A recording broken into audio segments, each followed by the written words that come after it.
Hey everyone, welcome back.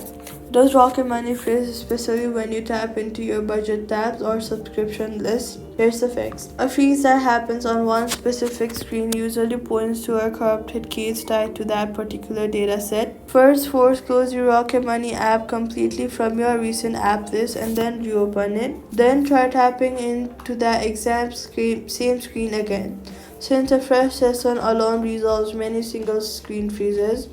If it freezes again, then go to your settings and toggle airplane mode on for about 15 seconds, then turn it back off to reset your connection.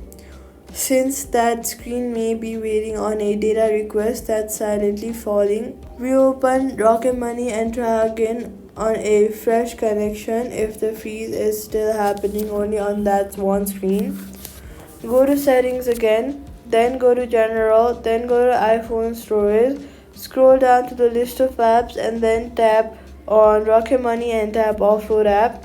After offloading it, go to the App Store and search for Rocket Money and reinstall it fresh from here, which clears out the specific cache data causing that screen to hang. So all you gotta do is force close and retry, reset your connection, then offload and reinstall if one screen keeps on freezing.